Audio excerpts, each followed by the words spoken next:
जय श्री माता जी, bow down to Shri Mata ji and take बंधन। श्री माता जी को नतमस्तक होके प्रणाम करेंगे और बंधन लेंगे।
महामंत्र और श्री गणेश मंत्र।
संतुलन के लिए राइट हैंड को जमीन पे रखेंगे। Will keep our right hand on mother earth. Shri Mata ji, please cleanse our left channel through earth element. Shri Mata ji, हमारे लेफ्ट चैनल को धरती तत्व द्वारा स्वच्छ कर दीजिए।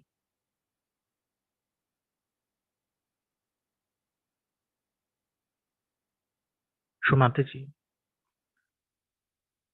Please clean our left channel through earth element.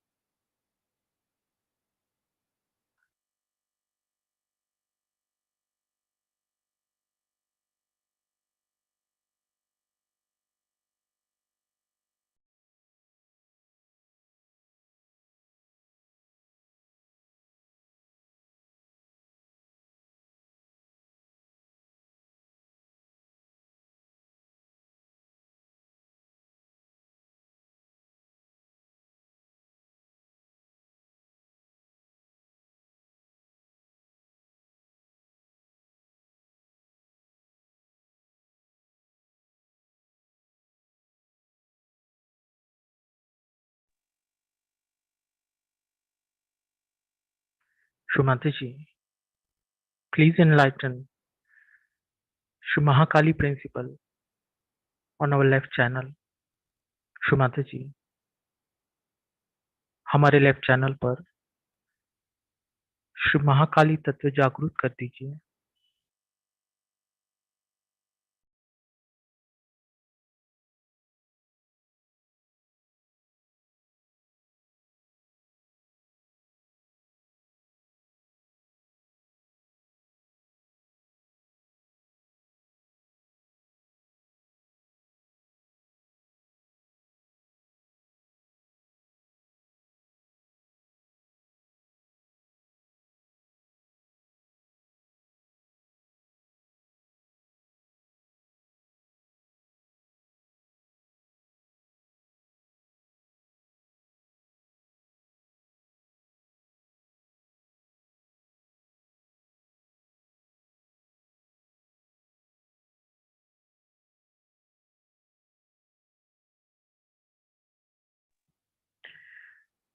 Right hand को शुमाते जी की ओर कीजिए।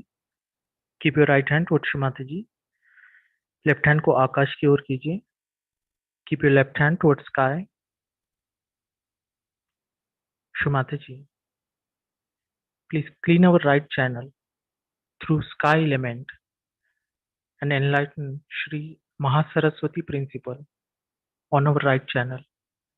शुमाते जी, हमारे राइट चैनल को आकाश तत्व द्वारा स्वच्छ कर दीजिए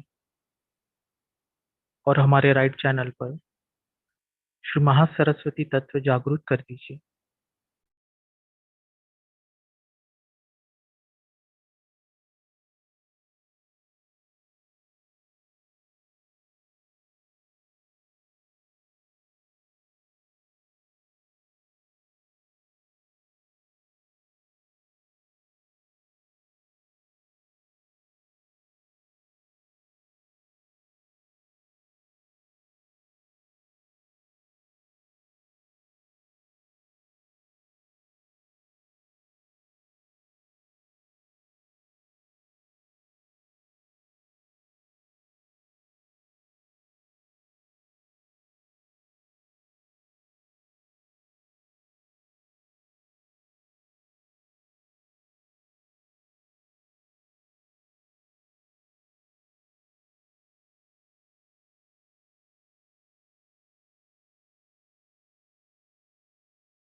Keep your left hand towards Shrimati ji.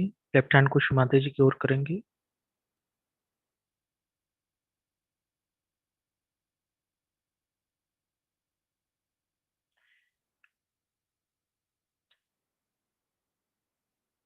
We will keep our both hand towards Shrimati ji and attention on our सहस्रारा. दोनों हाथ श्रीमती जी की ओर करेंगे. अटेंशन को अपने सहस्रार पे रखेंगे.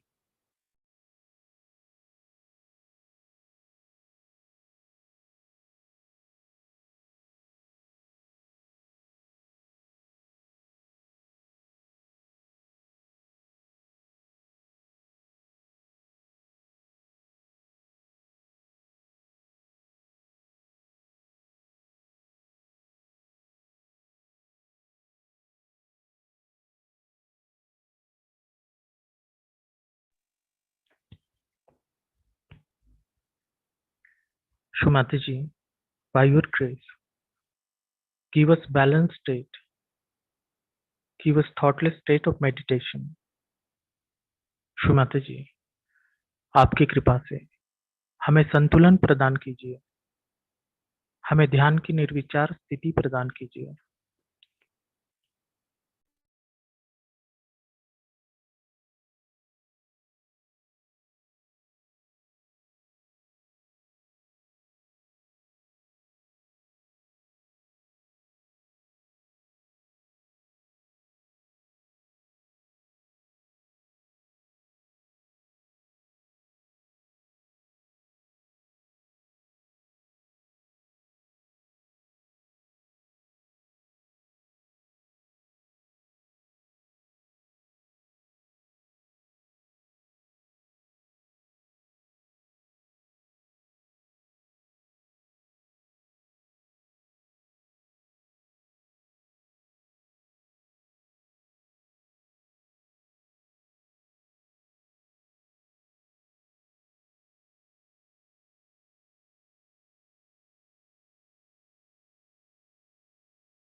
Now we will listen to Shrimati ji speech.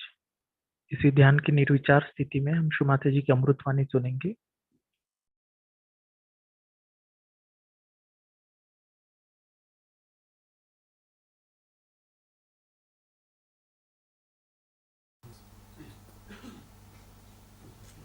Sometimes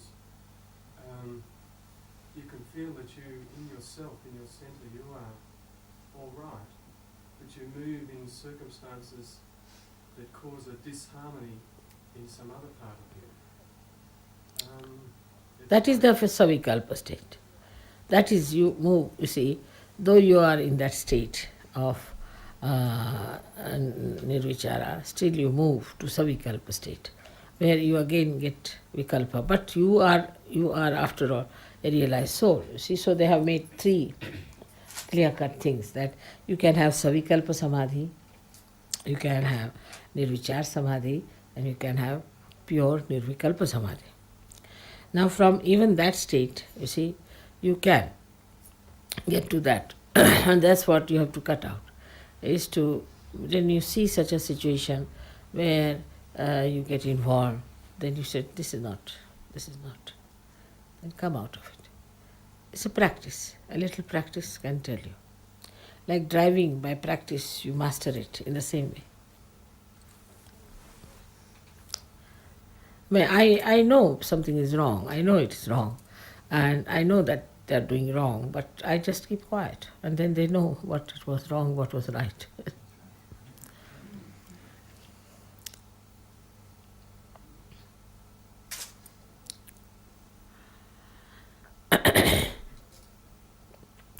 It's better to make others learn by mistakes than to tell them.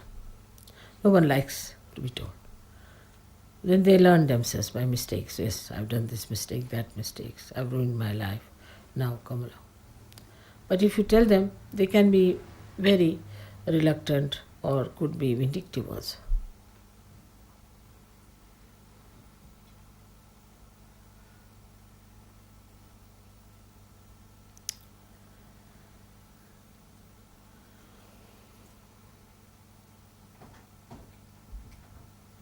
Srimataji, could you tell us some more about the conscious mind? About About the conscious mind? conscious mind.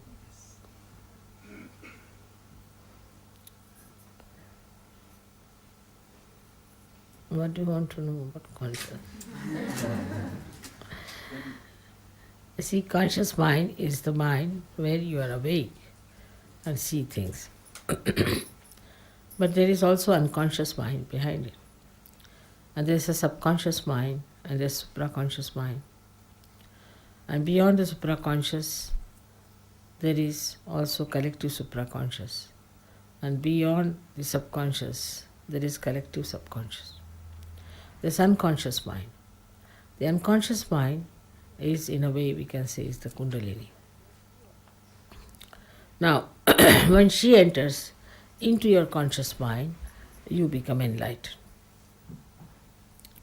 The conscious mind is the mind that is aware of the surroundings, aware of everyone being there, aware of all the things. But an enlightened conscious mind, which is of a high level, is much more conscious of things than you are. For example, I'm quite conscious of people who are catching on the heart. I'm quite conscious of the people who are not yet there. I'm quite conscious of the people who are perfectly there. I'm quite conscious of the people who are nowhere near. But it's all right for me because I, with my conscious mind, can raise them up. So it's a different situation with me. But with other people, could be that your conscious mind is all the time, depending on your level of advancement, maybe worried about small things like I have to go home now and it's getting late and will I get a bus or not, could be like that. Then there could be another conscious mind which is thinking about how far I can meditate, how far I can go with it, all kinds of things. But there could be a conscious mind which is enlightened, if it is enlightened. It's just getting all the essence of what I'm saying and developing and nourishing itself. So when you are enlightened, the conscious mind is something like a tree into which the sap is now flowing. It may be that it is just like a leaf, or it may be it is like a flower, or maybe it is like a fruit. So it changes its forms once he gets realization. If a person gets realization, then the conscious mind goes on getting more and more light. Say, for example, when the electricity comes, you can see this room, you can see another room, you can see another room, you can go around and see, and again you visit all the rooms, then you become aware of all the rooms. So you are conscious of all these. But in the beginning, you are just conscious of a room where you are standing, isn't it? So the conscious mind's definition cannot be given after realization. A person like me, say for example, has a conscious mind, that might envelop the whole world. Or a conscious mind of a person who is realized soul is still not anywhere, just started, then is only conscious as to where is right, where is left, where is this. So before the realization, the conscious mind sees things around it. Out of that also there are categories. Some people see, say for artist can see something, and a scientist can see something, another poet will see something. So it depends on the conscious mind how it is has got the trend. But still, it won't see something that is subtle behind it. And that only is possible after you get your realization. All right? Mother, sometimes ego masquerades as guru. How can we tell when that's going on in us? You see, when ego comes up, I don't know much about it, you see, because I haven't.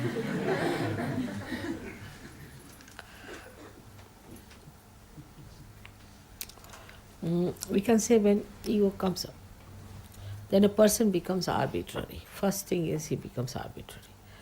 He'd start deciding, I'll have this, I'll have that, I like this. You see, this is the one thing. Secondly, it takes out itself from the collective. It becomes very arbitrary. Collective, it removes itself from. But the spirit is the other way around. Spirit is, it cares for the collective. It doesn't become arbitrary at all. And it never says, I like, I want. I drops out. See, you can easily see, very easily with your discrimination, that egoistical person is not even liked by the person who has ego. If he sees himself in the mirror, he says, oh God, what this wretched nonsense, what a temperament it is. It will not like itself. There was a lady who was a very hot-tempered one. And once she came to my puja and I said, now what is this heater you have brought before me? In India, in the hot season, one heater put before you.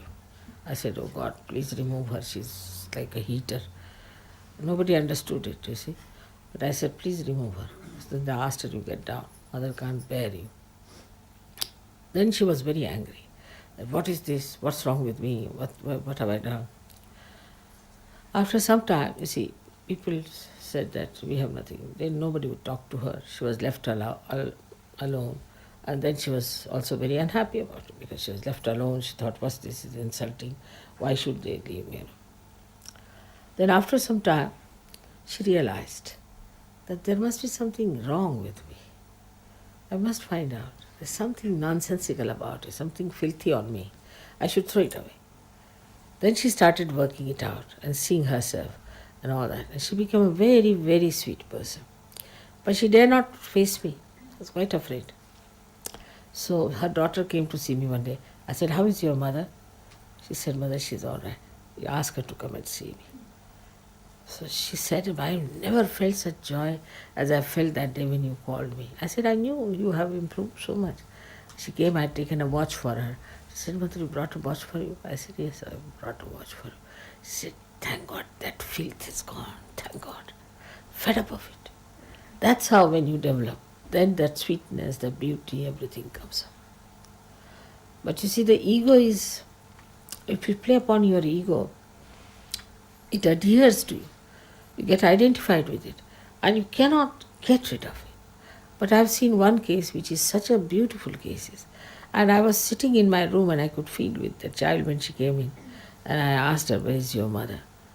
She was herself surprised. When she told her mother, she said, I've never had such a joy. Such a joy I had that, oh, mother has recognized me as I said, I always recognized you. So this is what it is.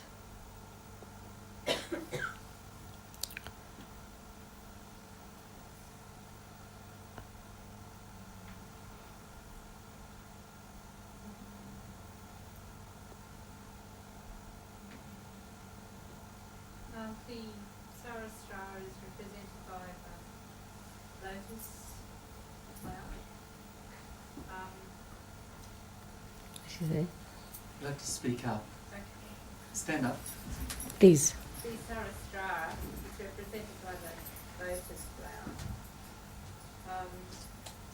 The Saraswara is represented by the lotus flower. Yeah. At the moment, is the lotus flower starting to lose its petals and the fruit develop so that She seeds said, may be nourished?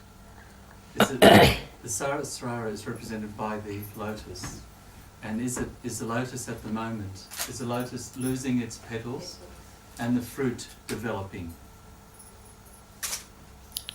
See, it is represented as lotus because our brain is like a lotus.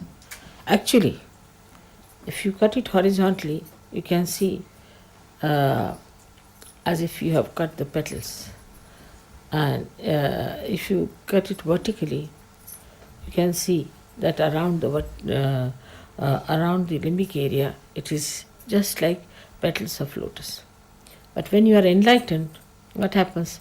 They swell up and they open out, and they all have beautiful colors. They look like tongues of flames. It's very beautiful. Now the Sahasrara is open, and the lotus is open, and inside you find the fruit already there, kept, which is the Agya Chakra, which is there. You can see it very clearly. Agya is yellow, yellow covered, what you say, like gold cap is the Agya there. Beautiful Agya is inside. Now the fruit of the lotus is later on we see, and I would say that is called as Bindu state, where you become a Bindu, a dot. It's a little dot, and that dot has to then grow. So it's the second stage starts when you become the fruit of the lotus.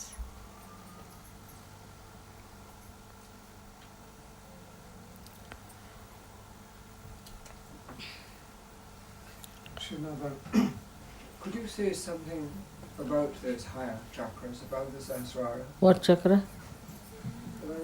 I've heard people talk about the Bindu and the Adu Bindu and the higher chakras about that, but You see, I don't think you should worry too much about these. There's 3 stages higher than Sahasrara. I would suggest just now, let us concentrate on Sahasrara is a better idea.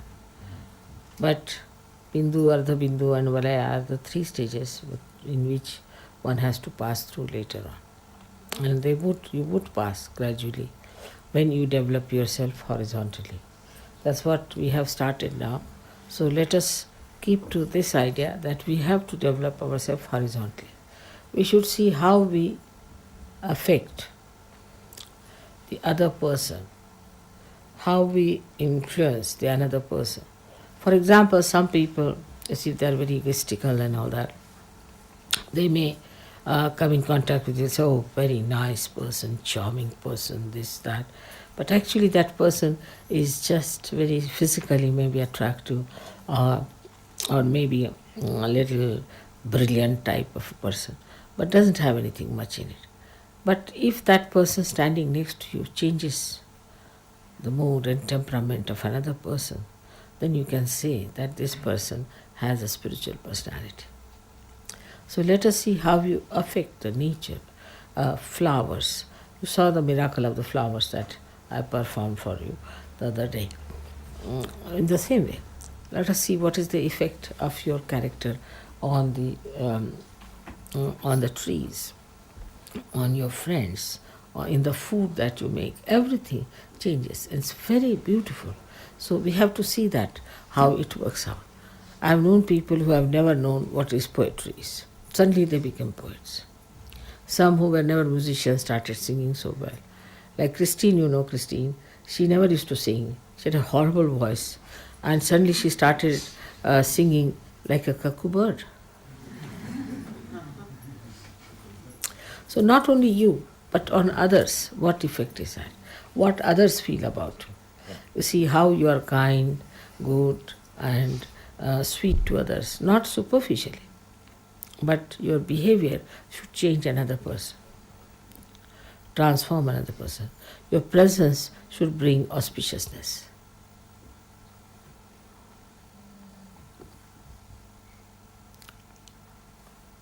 Shrimataji, when you read the poems of Kavi and the saints, we feel the heart of them in in their poetry and the feelings for God, how can we develop that blissful awareness and love for one Which is- another? How can we develop that same heart that poets like Kabir have for you? How can we develop the same heart that these great poets have? Same heart as what? Kabir, the poet Kabir. Why not? See the handicap of Kabir. You have no handicaps. Kabir had no mother to tell him, no mother to love him, to look after him and tell him all these things. He had a guru. If you know Kabir's life, Kabir wanted to become the disciple of Ramananda Swami. But he was a Muslim or low caste or whatever it is. So he could not reach Ramananda Swami. The disciples would not allow him to go near Ramananda Swami. So one day Kabira went and slept on the steps of the river Ganges whole night in the cold, waiting for Ramananda Swami to come, because he used to always pass the same way. And his feet fell on Kabira. And he said, "Oh, my child, what are you doing here?" So Kabira got up and he said, "Sir, you have accepted me as your disciple today." He said, "Yes, I have." And then Ramananda Swami took him and he trained him into something great. You don't have these handicaps. Kabira never had anybody to support him or help him around. Actually, single-handed, he fought the whole world. Horrible people were around him. Even today, those who are in his place, in Patna, and all places where he lived, I was surprised that he described Kundalini as Surati, and they described tobacco as Surati. Such horrible, nonsensical people making fun of everything. There Kabira lived and developed that heart. You don't have all these handicaps at all. You all speak the same language, you live with the same ideas, you have your own mother to tell you everything, so you can develop the same heart as Kabira had. Mother, when I meditate, sometimes I can see beautiful, like a massive flower coming out of the head, or a beautiful sort of a goldy, almost like a vase. And I've been asking people, and I don't know. They don't know really the answer, and I don't know it either. But I have not taken. No, that's the Kundalini that you see. It's like a telescope, you see, like a goldenish, yellowish, sort of like a heated iron. It's like a furnace. Yes, a furnace, like a furnace. That's the Kundalini you see. And that's a good thing to see. But when you see, you are not there. So it's better is not to see that and be, yeah. But what you see is that, is the Kundalini. It's good. I mean, seeing is very good, but go beyond it. If you say, I don't want to see it, now I want to enter into it. Yes, last night, for instance, I was sleeping with my little girl, and in her bed she asked me to come, and we meditated, and it was enormous. And I suddenly woke up. In your dream you saw? I don't know whether it was a dream or whether I was still meditating, but... In dream if you see is very good, but otherwise in meditation you should not see it. In the dream if you see is very good. It's the Kundalini itself, it's like a furnace, it looks like a silent burning furnace. Sometimes like fireworks, it's Yes. quite beautiful. But you shouldn't see it anymore. Right. Try to avoid. Srimataji, could you just say something about pure attention, please? Pure? Pure attention, how we purify our attention, how we sort of look beyond the human form and the differences between each other. Could you Pure just say a little about attention. You see, your attention gets spoiled. That when you put attention, say I put attention onto this glass, then I start thinking about this glass, that oh, it's a beautiful glass. So now it's a very beautifully done one. Now somehow or other I should manage to steal it.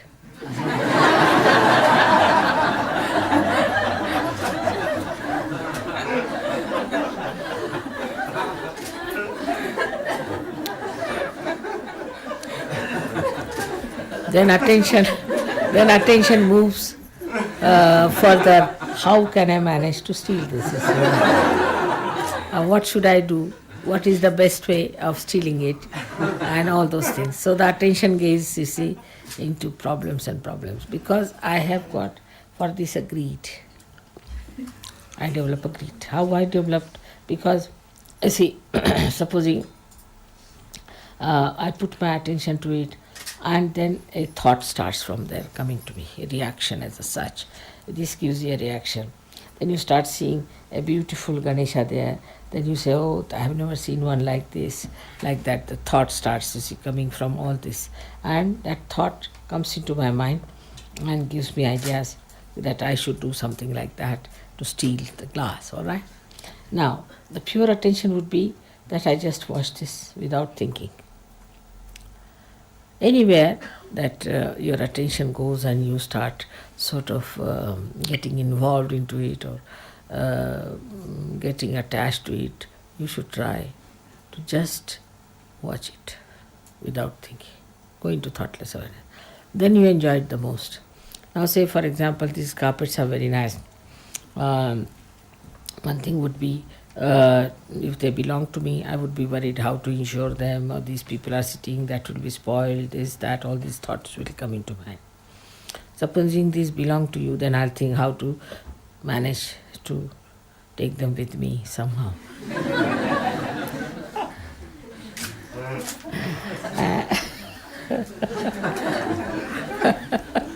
And how to suggest in a very clever way something that I can manage to take them away.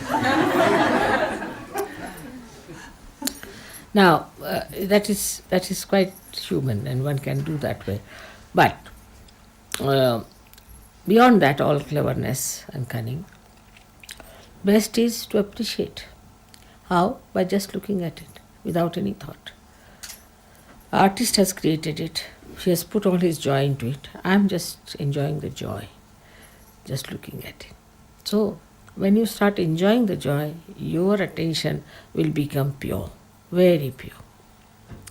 Because the enjoyment of it makes you a very sort of dedicated person about it. Because you feel that what is in this world after all is to enjoy. Then if I have to enjoy everything, then why should I worry about getting it to myself or stealing it or doing all these tricks? Better is to enjoy. So the reward of it is so great that attention starts purifying itself.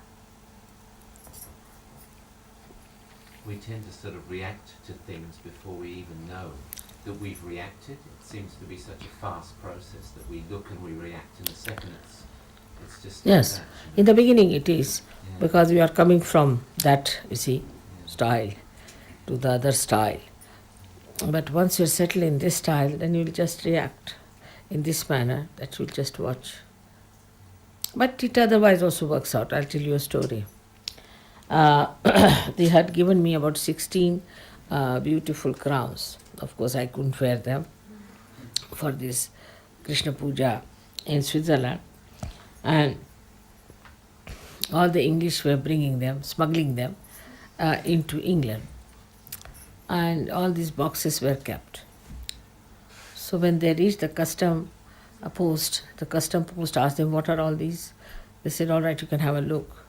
So they passed on one to them. So the first fellow looked at it and he passed to another one. Then another one given. Like that, 4 were passed on to them. They were all looking at it. And then they said, now what do you say? Nothing. They closed it and gave it to them. Then they looked back, these boys, what has happened to them, where they were just moving like this. And so many cars passed, but these people never looked at any cars. They were just so they had a bliss casualty.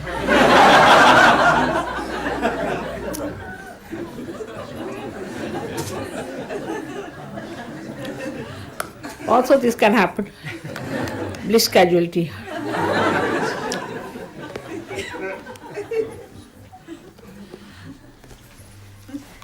So better to see things which can cause bliss casualty. And once you get into that habit, then you don't take to other useless things. Then you like to see only things which can give you bliss. Your attention changes. Mother, please, what is the Omkara? I've heard the word. Omkara is the first sound.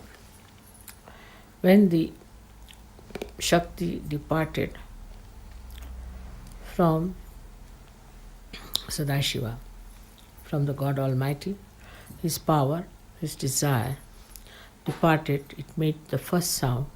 That's the first child, we say, of God. That's Omkara. Ma is the thing. And these are the three powers which are represented as Mahakali, Mahalakshmi, Mahasaraswati. And also all these are combined together to form Sri Ganesh.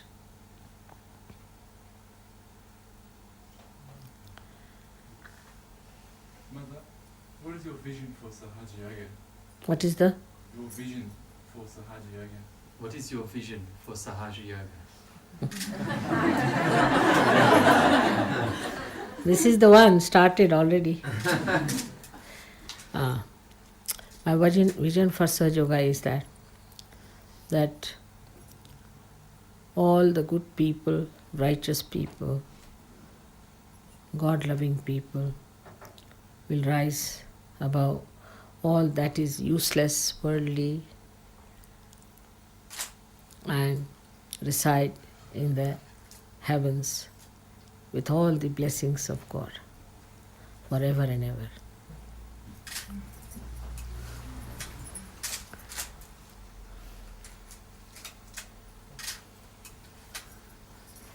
Alright? We can have a music, because without that you won't feel it is complete.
Thank you, Shumati ji, for all the divine blessings. Shumati जी, आज के ध्यान में हम सभी को परम चैतन्य से आशीर्वादित करने के लिए आपका कोटि कोटि नमन। जय शुमाता जी। Bow down to Shumati ji and take बंधन। शुमाते जी को नतमस्तक होकर प्रणाम करेंगे और बंधन लेंगे।